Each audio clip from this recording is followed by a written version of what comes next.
A man is fixing his bike by the roadside, completely unaware that behind him, a crashing plane is plummeting from the sky, trailing thick smoke. Hearing the noise, he rushes over curiously. The crash site is littered with debris. The fuselage has been torn apart by the massive impact. Not far away, a black sarcophagus is stuck in the ground. Strangely, despite suffering such a violent crash, the stone coffin remains completely intact. This bizarre situation quickly catches the attention of archaeologists, but no one knows what the coffin is made of. No instrument can scan what's inside. There's no other choice. They have to open it to find out. Little do they know, this single act will unleash an unimaginable disaster. Today, we're talking about the 2026 horror film, The Mummy.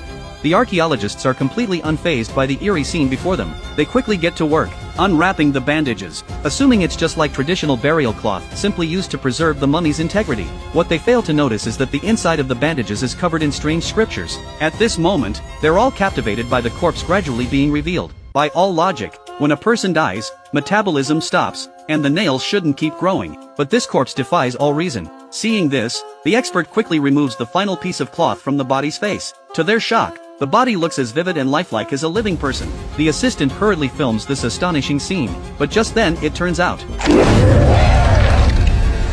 this person really is alive. They just don't know why she's been trapped inside like this. Meanwhile, far away in America, Jack and his family are on vacation when they suddenly receive a call from the U.S. Embassy in Egypt. The person in their custody is none other than Jack's daughter, who's been missing for 8 years. Jack was once a war correspondent stationed in Cairo, spending years navigating conflict zones and the mysterious Middle East. But the man who handled such dangerous environments with ease failed to protect his own family. At the time, he was inside the house, busy with work. He had no idea that his eldest daughter, Katie, playing alone in the courtyard, had already been spotted by a mysterious figure who'd been watching her for a long time. By the time Jack sensed something was wrong and went to check, the stranger had already broken through the fence and taken Katie away. After searching everywhere with no luck, he quickly called the police, but after a thorough search, they found nothing. No clues, no witnesses. A living, breathing child had simply vanished into the endless desert sands. This disappearance shattered Jack's family in an instant. To escape the shadow of losing his daughter, Jack moved back to the States with his wife and son, trying to cover old wounds with a new environment. They even had another daughter to fill the void. Just as the family was finally beginning to let go, they received the news Katie had been found. The couple was overjoyed and rushed to Cairo to welcome their daughter home, but they had no idea this would drag their already fragile family into the deepest abyss. The moment they see their daughter, guilt and pain flood their hearts. Katie's face is sallow, her skin cracked. It's obvious she's suffered inhuman torment, but the doctor says all of Katie's vital signs are completely normal. Police Chief Roy warns that the manner of her return is highly suspicious. Until things are properly investigated, they shouldn't act on emotion. What the fuck was our daughter doing in a 3,000-year-old sarcophagus? Perfect human trafficking cover. I remember you. You were there the day she got kidnapped. You had a working theory then too, didn't you? But Jack and his wife are still bitter about the police's failure all those years ago. They refuse to listen and bring Katie home without hesitation. Because they now have 3 children to care for, the grandmother volunteers to move in. Seeing her granddaughter in such a pitiful state, as a devout believer, she immediately begins reciting scriptures and praying for her. But the moment Katie hears it, she becomes violently agitated.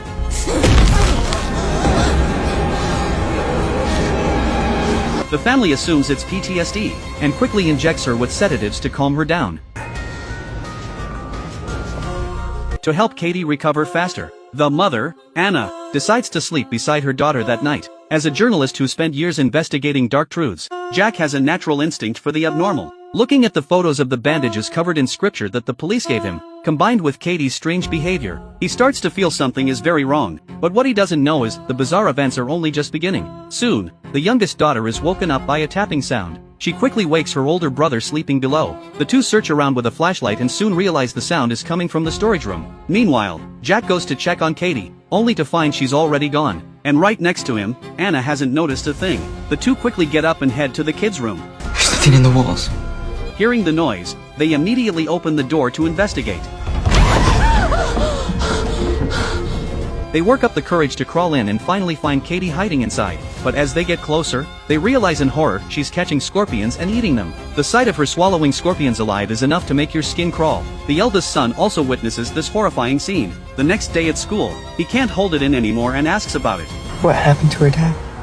Jack, equally confused, can't give him an answer. But to soothe the boy, he explains that Katie was imprisoned for years and often went hungry, so she got used to eating bugs to survive. When they get home, he adds a lock to the storage room, but while busy with this, he has no idea even more disturbing events are about to follow. At that moment, Anna is helping Katie clean up. Looking at her hideous nails, Anna takes out scissors to trim them, but the nails are incredibly hard. Without thinking too much, she just keeps applying more pressure. The next second, the entire nail, along with the skin, is ripped right off. This horror finally makes Jack realize something is seriously wrong. He urges his wife to send Katie away, but Anna turns a blind eye to all the strange occurrences, attributing everything to trauma from being missing for 8 years, and insists on keeping her at home. The two get into a huge argument over this. Jack blames his wife for always being busy with work and neglecting the family. Anna blames her husband, saying his job dragged their family into hell. The truth is, guilt has wrapped around them both like vines. For 8 years, they've been living in endless torment. Katie's return only caused 8 years of bottled-up resentment to finally explode. With no way to convince her, Jack can only comfort himself, maybe he's overthinking it. But while disposing of the torn skin, he finds something shocking. Not only is the inside also covered in scriptures, but beneath the skin, there's no human tissue at all, just the iconic white bandages of a mummy. Jack quickly peels them off layer by layer. Every single layer is covered in the same strange writing. Since he can't read any of it, he uses his connections to find a famous archaeology professor to help analyze it. After examining it, the professor explains that this writing is hieratic script, used only in ancient Egyptian religious texts. Because it's so ancient, he'll need to consult some references before he can translate it. Jack has no choice but to wait anxiously. He's afraid of what they might find, afraid of losing his daughter again right after getting her back. But he's also afraid that they won't figure it out, and the fear will keep spreading through his home. Under all this pressure, Jack starts to break down, and Katie, almost as if sensing his intense emotions, finally responds to her crying father. Jack quickly realizes his daughter seems to be sending him a message. The clicking sounds of her teeth have a clear rhythm. He suddenly remembers, as a child, Katie loved solving puzzles and had even learned Morse code. He quickly writes down the rhythm with a pen, then pulls out a reference chart to translate it. In moments, it becomes a single word, a name, Layla. Jack immediately realizes this must be the kidnapper. He rushes to tell Roy, but Roy says Layla is an extremely common name in Egypt. She'll do her best to narrow down the suspects. She also reminds Jack, try to remember if there was any friend or co-worker named Layla back when he worked in Cairo. Targeted kidnappings like this are usually committed by someone close. No. Anybody called Layla approach your family? Or tried to communicate with you since Katie went missing?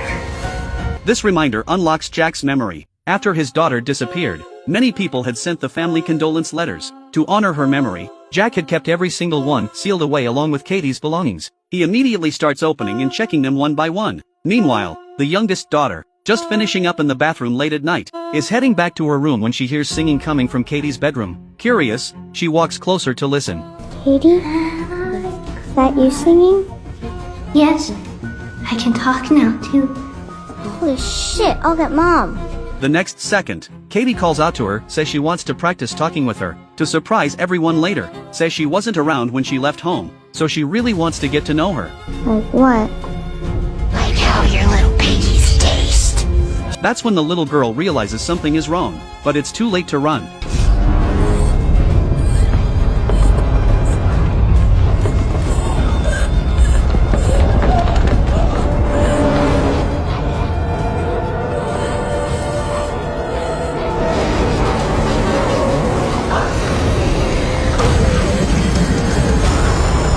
The lights in the house start flickering wildly, but Jack, oblivious, isn't paying attention because he's finally found his suspect. The writer of the letter claims to be Katie's good friend, and says she didn't want this tragedy to happen to her. At first glance, the words seem harmless, but combined with the signature, Layla Khalil, Jack instantly senses something is off. After investigating, Roy finds there are still over 50 women with this name, but once they add the return address from the letter, the list narrows down to just a few.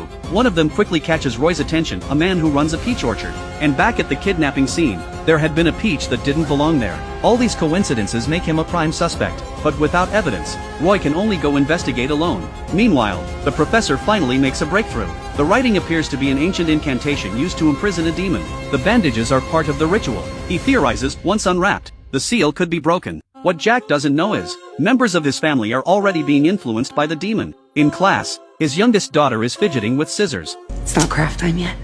Normally so well behaved, when called on, she suddenly bursts out with foul language. You're a rat-faced cunt.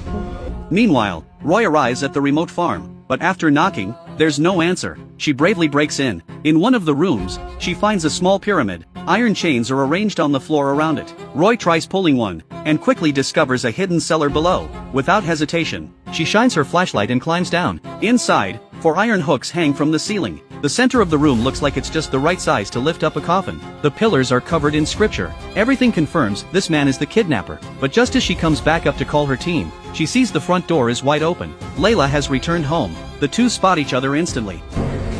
Police. Mechanic.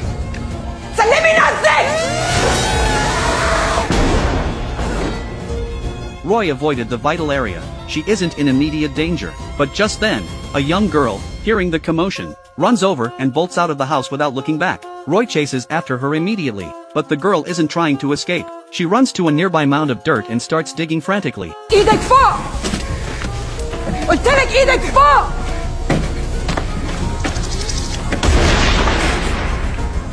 Hearing the gunshot, the girl finally stops. She slowly lifts up a box.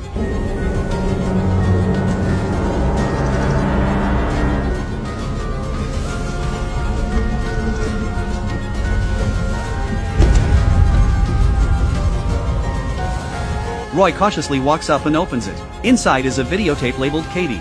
It turns out the girl is Layla's daughter. The reason she dug up this tape is because her tongue had been cut off by her mother long ago, and she can't speak. Everything Roy needs to know is recorded on that tape. Meanwhile, back at the house, the grandmother, alone with Katie, can't help but start praying again. The next second, just then,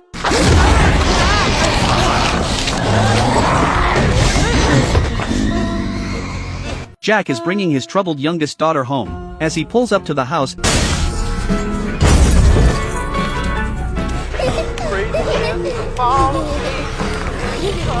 after investigating, the police ultimately conclude it was an accident. She fell while cleaning the windows. Now, even Anna can no longer numb herself with motherly love. She finally agrees with her husband's earlier judgment. But by now, Katie can't be easily sent away. They can only lock her in her room and prepare to flee. What the couple doesn't know is, besides the youngest daughter, their son has also been possessed by the demon. Katie, with her limbs bound, can only move her head. As she jerks her head, the son, in his room, mindlessly bangs his head against the bed frame. Thankfully, just then, Roy arrives with the videotape. The couple finally learns the truth. The demon inside Katie is an evil priestess sealed away by ancient Egyptian royalty. Layla's family are descendants of that royal line. For generations, they've carried the burden of maintaining the seal. But once the demon is sealed inside a host, the body is slowly consumed. The binding bandages will tighten on their own, until flesh and bandage become one. The host is transformed into a walking mummy, and the body is entirely taken over by the demon. Members of the royal family had no choice but to sacrifice themselves as hosts, generation after generation, until Layla's generation, when her mind finally broke. She discovered that as long as the incantations and rituals were correct, someone outside the family could become a host, and the younger the body, the longer it could endure. This twisted realization gave birth to her evil intent, and Katie became her unlucky target. Every day, Layla tempted her with candy. After Katie gradually lowered her guard, she gave her a peach with something hidden inside. The object burrowed into her body.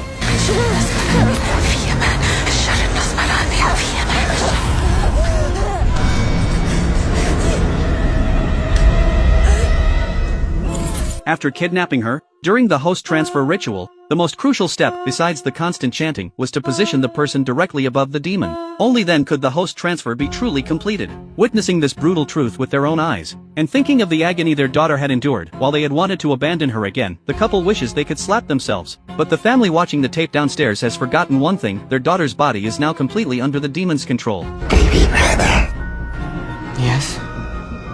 wanna come help me get undressed? Yes.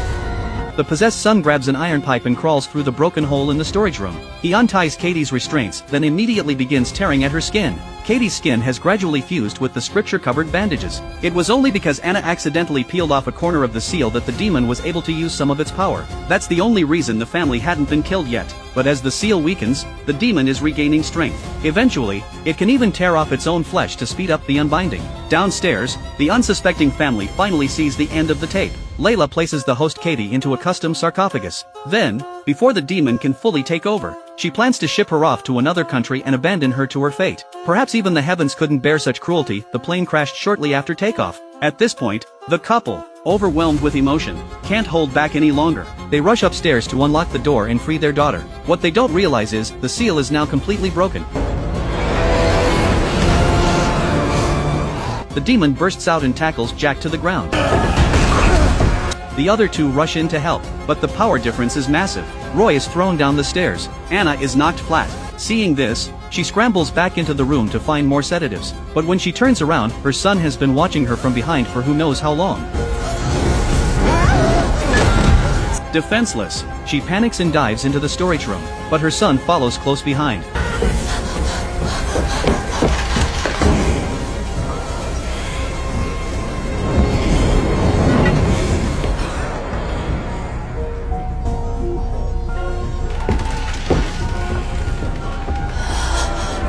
Thankfully, Anna manages to hide in a corner, and from behind, jabs him with a needle, knocking him unconscious. Meanwhile, Jack, still under attack, gathers every ounce of strength and throws the demon off him, but it gets right back up, unfazed. In this desperate moment, he sees Roy crawling back up the stairs. The words!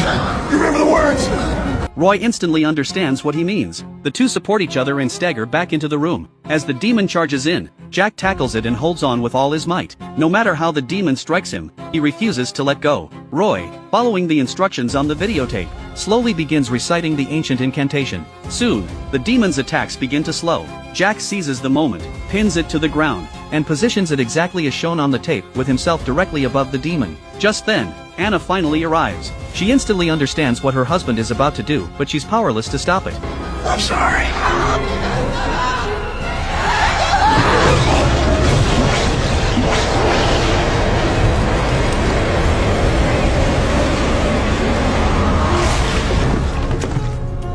As the host transfer is completed, Katie, not yet fully consumed, finally regains her senses.